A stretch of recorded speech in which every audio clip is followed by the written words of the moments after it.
నమస్కారం. ఏసియన్ వార్తలకు స్వాగతం. ఈనాటి వార్తల్లోని ముఖ్యాంశాలు.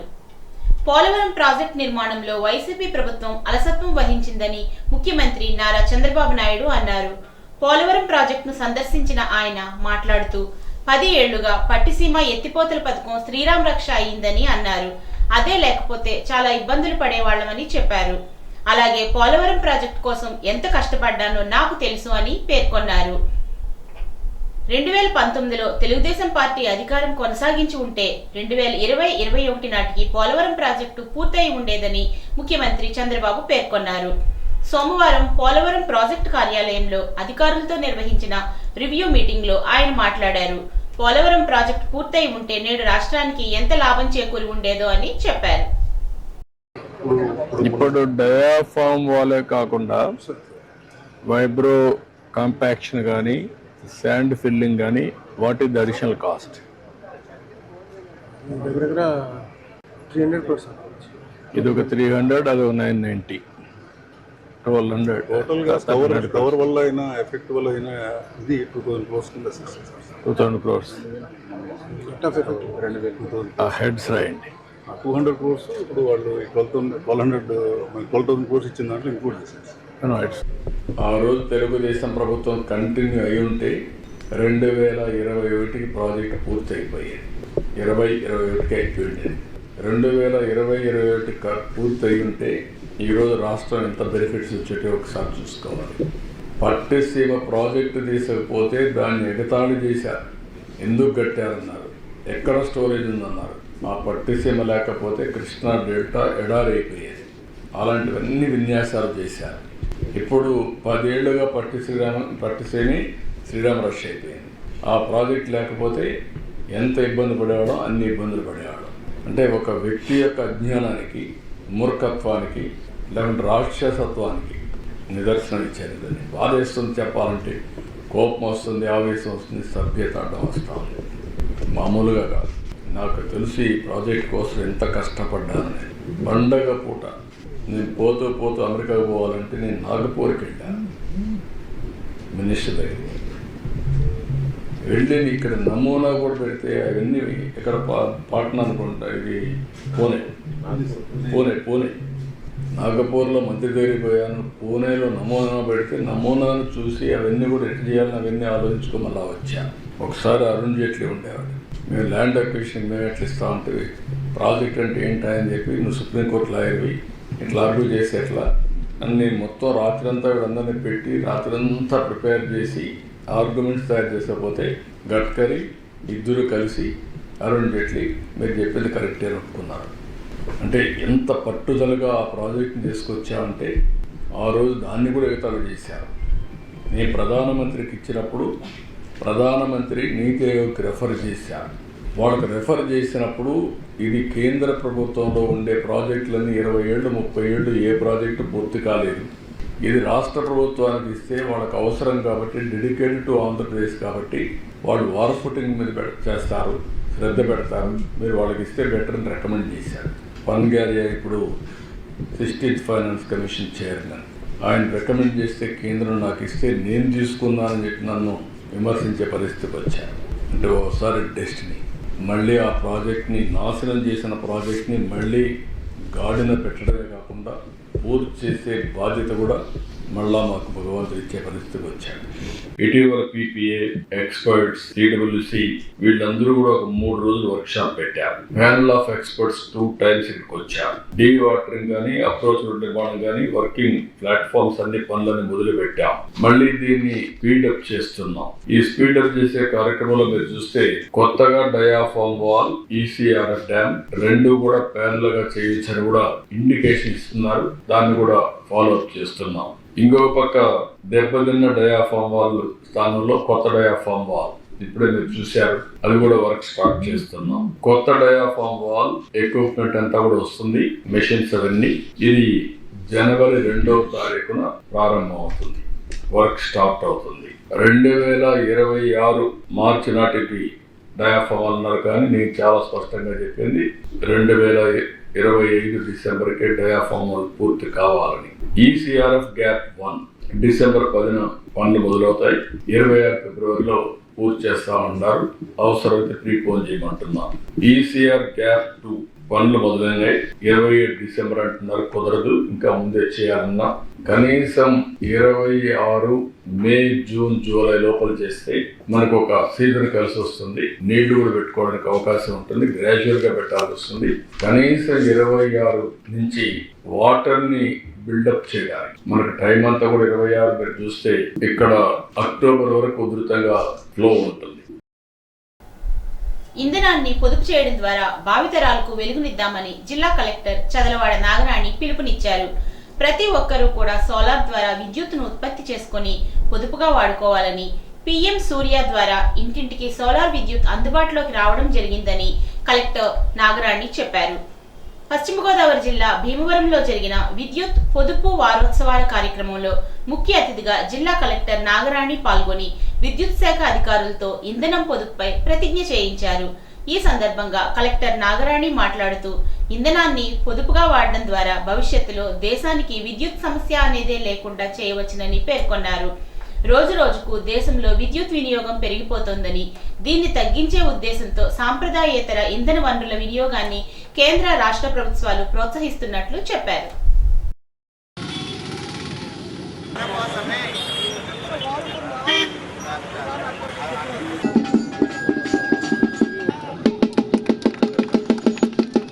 ప్రతిజ్ఞ భావితరాలకు ఒక చక్కని పర్యావరణం అందించేలా ఇంధన వనరులను బాధ్యతతో వినియోగిస్తానని, సహజ వనరుల్ని రక్షించుకునే కాపలాదారుగా ఉంటానని ఆత్మసాక్షిగా ప్రతిజ్ఞ చేస్తున్నాను.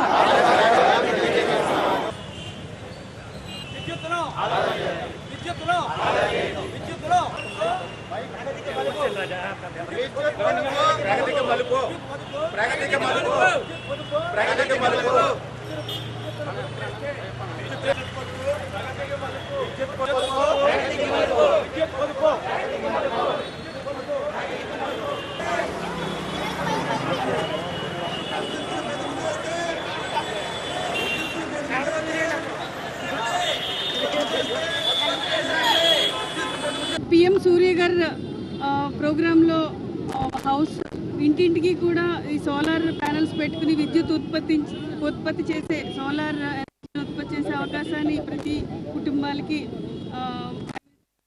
మనకి ఇవ్వడం జరిగింది. దీని ద్వారా ఇంట్లోనే వారికి అవసరమైన విద్యుత్ శక్తిని సోలార్ ప్యానెల్స్ కూడా ప్రకటించడం జరిగింది. 1 కిలోవాట్కి 30,000, ఇవ్వడం జరిగింది. ఇంటికి కూడా ఈ అవకాశాన్ని వినియోగించుకుని ఈ ఇన్స్టలేషన్స్ కూడా స్పీడప్ చేయడానికి మేము ప్లాన్ చేస్తాము. ఇది ప్రజల్లోకి అవగాహన అనేది అప్లికేషన్స్ అవన్నీ కూడా సరిపడా పశ్చిమ గోదావరి జిల్లాలో తెలియాలని చెప్పేసి మేము ఈ యొక్క ర్యాలీని, మానవహారాన్ని కండక్ట్ చేస్తున్నామండి. మా యొక్క స్టాఫ్ని అందరినీ కూడా ఈ విషయాన్ని గేరప్ చేసి ఇది పెద్ద ఎత్తున ప్రజల్లోకి వెళ్ళేటట్టు చర్యలు తీసుకుంటున్నాం. 100 సంవత్సరాల క్రితం చదువే అభివృద్ధికి మూలమని గ్రహించి ఆడపిల్లల విద్యకు ప్రోత్సాహం అందించిన మూర్తిరాజు దాతృత్వం అనుసరణీయమని జిల్లా కలెక్టర్ నాగరాణి పేర్కొన్నారు. సోమవారం విద్యాదాత, గాంధేయవాది చింతలపాటి సీతారామచంద్ర వరప్రసాద్ మూర్తిరాజు 106వ జయంతి సందర్భంగా జువలపాలెం రోడ్ అడ్డవంతెన దగ్గర ఆయన విగ్రహం వద్ద విశ్వశాంతి వృద్ధుల సంక్షేమ సంఘం ఆశ్రమం, అల్లూరు సీతారామరాజు జిల్లా సేవా సమితి, జిల్లా సర్వోదయ మండలి సంయుక్త ఆధ్వర్యంలో నిర్వహించిన కార్యక్రమానికి జిల్లా కలెక్టర్ నాగరాణి ముఖ్య అతిథిగా పాల్గొని మూర్తిరాజు విగ్రహానికి పూలమాలలు వేసి ఘనంగా నివాళులర్పించారు. ఈ సందర్భంగా కలెక్టర్ నాగరాణి మాట్లాడుతూ 110 సంవత్సరాల క్రితమే విద్య ఎంత అవసరమో, మరీ ముఖ్యంగా ఆడపిల్లలకు విద్య అవసరం ఎంత గుర్తించి వందలాది విద్యా సంస్థలను నెలకొల్పిన మహనీయుడు, విద్యాదాత, గాంధేయవాది మూర్తిరాజు మనందరికీ స్ఫూర్తిదాయకమని చెప్పారు. వినోబాబావే భూదానోద్యమం పిలుపుకు తృణప్రాయంగా వందలాది ఎకరాల భూమిని అందచేసిన గొప్ప వ్యక్తి అని కొనియాడారు. సత్యమూర్తి ఈరోజు మూర్తిరాజు గారు, చింతలపాటి సీతారామచంద్రమూర్తి రాజు గారి యొక్క జన్మదిన ఈరోజు సందర్భంగా వారు చేసిన అనేక త్యాగాల ఫలితంగా భీమవరం, పశ్చిమ గోదావరి జిల్లా, కంబైన్డ్ వెస్ట్ గోదావరి జిల్లాలో ఎంతోమంది బడుగు జీవులకి చదువు ఎడ్యుకేషన్ ఇన్స్టిట్యూషన్స్ స్టార్ట్ చేశారు. ఆ రోజుల్లో అంటే ఇంచుమించు 100 సంవత్సరాల క్రితమే చదువే మనిషి అభివృద్ధికి, సమాజ అభివృద్ధికి మూలం అని చెప్పేసి ప్రతి ఒక్కరూ ఇక్కడ అంటే ఉన్నత కులంలో ఉన్నవారు, ఉన్నత కుటుంబాల్లో పుట్టిన వారికి చదువు ఎట్లాగో అవుతుంది, బడుగు వర్గాల వారికి చదువు అవ్వాలి అని చెప్పేసి, ఆడపిల్లలు ప్రతి ఒక్కరూ కూడా చదువుకోవాలి అని చెప్పేసి సంఘ సంస్కర్తగా ఆయన ఎన్నో ఎడ్యుకేషన్ ఇన్స్టిట్యూషన్స్ ఈ జిల్లాలో స్థాపించడం జరిగింది. ఆయనకున్న వేలాది ఎకరాలు వినోబాబాయ్ గారి అడుగుజాడల్లో నడిచి కొన్ని వందల ఎకరాలు పేదవారికి దానం చేయడం జరిగింది. అనేక సార్లు ఆయన ఎమ్మెల్యేగా గెలిచి ప్రజాసేవలో ఉండి, అదేవిధంగా ఆయన మంత్రిగా కూడా పని చేశారు. ఆయన వారి యొక్క జీవితం ప్రతి ఒక్కరికి స్ఫూర్తిదాయకం. తణుకు లయన్స్ క్లబ్ ద్వారా నిర్వహిస్తున్న డయాలసిస్ సెంటర్ ఎంతో విశిష్టంగా పనిచేస్తుందని, స్వయంగా సెంటర్ కార్యకలాపాలు లాభాపేక్ష లేకుండా అర్హులైన వారికి ఉచితంగా డయాలసిస్ చేయడం చాలా ముదావహం అని లయన్స్ ఇంటర్నేషనల్ అమెరికా నుండి వచ్చిన శ్రీమతి తాషా హెడర్నిక్ అన్నారు. ఈ రోజు ప్రభుత్వ ఆసుపత్రిలో లయన్స్ నిర్వహిస్తున్న 316G లయన్స్ శ్రీ వంకా సత్యనారాయణ శ్రీమతి నాగమణి రినల్ డయాలసిస్ యూనిట్ ను ఆమె కౌన్సిల్ అధికారులతో పరిశీలించారు. గత 8 సంవత్సరాలుగా లయన్స్ క్లబ్ పేరుతో సమర్థవంతంగా అనేక వందలాది మందికి సేవ చేయడంలో ప్రముఖ పాత్ర వహించిన లయన్స్ పూర్వ గవర్నర్ వంకా రవీంద్రనాథ్ రాజకుమారి దంపతులను అభినందించారు.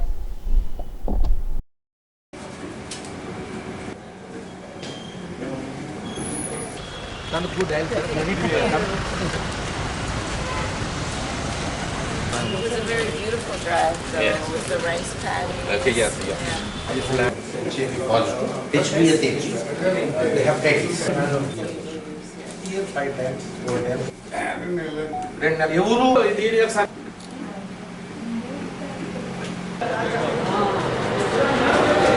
Okay, yeah, good.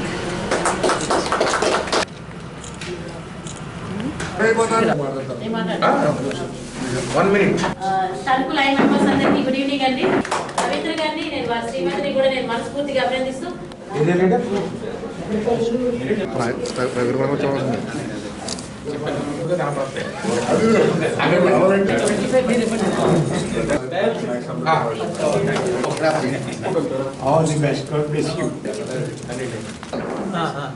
It's been wonderful being here in India, and I can feel your warmth and hospitality. Also, your service is a big inspiration to me in my work. It helps me to understand what happens when we give the money and see the project and see the good work you do. And I could see that your patients and staff are very happy there. So thank you for sharing your project with me, and thank you for sharing your proposal. And I look forward to reviewing it. Thank you for all your hospitality. Lines International America head office నుంచి madam తాషా ఈరోజు వచ్చారు. Lines international support తోటి మొత్తం ఇండియాలో ఎన్ని ప్రాజెక్టులు ఉన్నాయి, దాంట్లో ప్రధానమైన ప్రాజెక్టులన్నీ వారు పరిశీలన చేస్తున్నారు. ఆ విధంగా హైదరాబాద్ వెళ్ళారు, విజయవాడ వెళ్ళారు, ఇక్కడ రావడం జరిగింది. మరి ముఖ్యంగా మన తణుకు పట్టణంలో గత 2016 నుంచి మనం నిర్వహిస్తున్నటువంటి డయాలసిస్ ప్రాజెక్టు ఏ విధంగా ఫంక్షన్ చేస్తుంది, ఎందుకంటే దీనికి ప్రధానమైనటువంటి ఒక గ్రాంట్ ఎల్సిఎఫ్ అప్పట్లో ఒక 70 లక్షలు ఇవ్వబట్టి ఆ తర్వాత మనందరం కలిసి సపోర్ట్ చేసుకుని అప్పుడు మనం చేస్తున్నాము.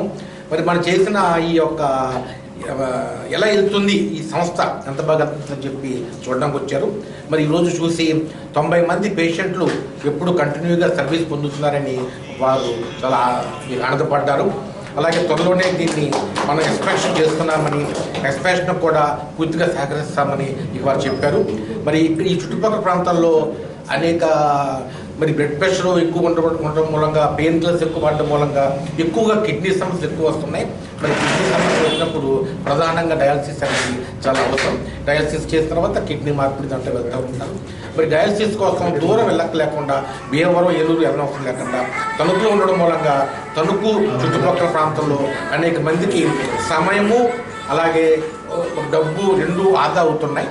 మరి ఈ రకంగా పేద ప్రజలకు సర్వీస్ చేస్తున్నటువంటి లైన్స్ ఇంటర్నేషనల్ సంస్థకి మేమంతా ధన్యవాదాలు మేము చెబుతున్నాం.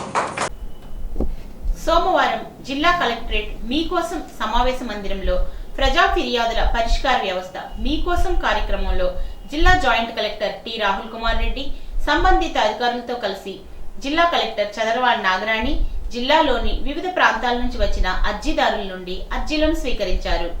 ప్రజా ఫిర్యాదుల పరిష్కార వేదిక PGRS కు సంబంధించి అర్జీలు పరిష్కారములకు ప్రత్యేక శ్రద్ధ పెట్టి ప్రతి అర్జీకి చక్కని పరిష్కారం చూపాలని అధికారులను కలెక్టర్ ఆదేశించారు.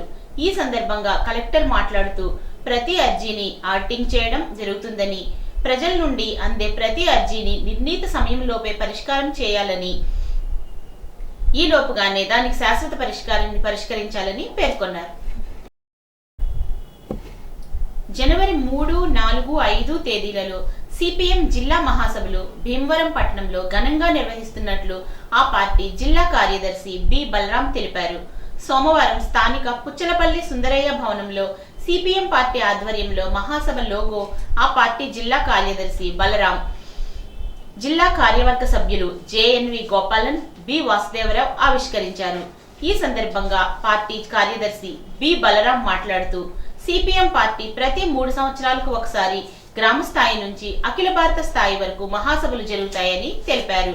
ఈ 3 సంవత్సరాల కాలంలో ప్రజా సమస్యలపై చేసినటువంటి కృషిని సమీక్షించుకొని భవిష్యత్ కాలంలో ప్రజా పోరాటాలకు సిద్ధమయ్యేలా ఈ సభలు జరుగుతాయని చెప్పారు.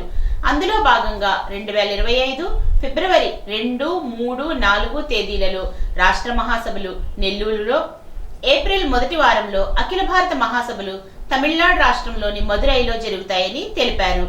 ఇప్పటికే జిల్లాలో గ్రామ, మండల మహాసభలు పూర్తయ్యాయని తెలిపారు. జిల్లా మహాసభలు పురస్కరించుకొని అల్లూరి సీతారామరాజు శతవర్ధంతి సంవత్సరం ముగింపు సందర్భంగా భీమవరం పట్టణంలో 3వ తేదీన భారీ ప్రజా ప్రదర్శన, బహిరంగ సభ నిర్వహిస్తున్నట్లు చెప్పారు. 4, 5 తేదీల్లో ప్రతినిధుల సభ జరుగుతుందన్నారు. జిల్లా నలుమూలల నుంచి CPM నాయకులు, ప్రతినిధులు ఈ సభకు హాజరవుతారని తెలిపారు. ఇటీవల జరిగిన సాగునీటి సంఘం ఎన్నికల్లో తణుకు నియోజకవర్గం నుండి NDA కూటమి బలపరిచిన 12 మంది ప్రెసిడెంట్ అభ్యర్థులు ఏకగ్రీవంగా ఎన్నికైన సందర్భంగా ఈ రోజు తణుకు పట్టణంలోని క్యాంప్ కార్యాలయం వద్ద శాసనసభ్యులు శ్రీ ఆర్మిల్లి రాధాకృష్ణ వారిని కలిశారు. ఈ సందర్భంగా వారికి రాధాకృష్ణ అభినందనలు తెలియజేశారు. సాగునీటి ఎన్నికలు ప్రశాంత వాతావరణంలో జరిగాయని అన్నారు. విజయం సాధించిన వారు తమ పరిధిలోని సాగునీటి సమస్యలను పరిష్కరించడానికి తమ వంతు కృషి చేయాలని సూచించారు. వీరికి కూటమి ప్రభుత్వం నుండి సహకారం ఎల్లప్పుడూ ఉంటుందని తెలిపారు. కార్యక్రమంలో కూటమి నాయకులు పాల్గొనడం జరిగింది. అత్తిలి మండల పరిషత్ కార్యాలయంలో మంగళవారం నుండి 2 రోజుల పాటు సుస్థిర అభివృద్ధి లక్ష్యాలు అనే అంశంపై శిక్షణ ఇవ్వనున్నట్లు ఇన్ఛార్జ్ ఎంపీడీఓ ఎం శ్రీనివాసరావు తెలిపారు. ఈ శిక్షణలో మండల స్థాయి అధికారులు, డిజిటల్ అసిస్టెంట్లు, గ్రామ మహిళా సేవకులు, ANMలు, వ్యవసాయ సహాయకులు పాల్గొనాలని కోరారు. ధనుర్మాసం ప్రారంభం కావడంతో వైష్ణవాలయాల్లో ప్రత్యేక పూజలు ప్రారంభించారు. గోదాదేవి ప్రవచించిన తిరుప్పావై ప్రవచనాలను రోజు పాసురాలుగా ప్రవచిస్తారు. నెల ప్రవచనాలు పూర్తయ్యాయి. గోదాదేవి కళ్యాణాన్ని నిర్వహిస్తారు. అత్తిలి మండలంలోని వేణుగోపాల స్వామి, బల్లిపాడు మదన గోపాల స్వామి, ఈడూరు వెంకటేశ్వర స్వామి ఆలయాల్లో తిరుప్పావై ప్రవచనాలను ప్రవచిస్తారు. ఈ వార్తలకు స్వల్ప విరామం.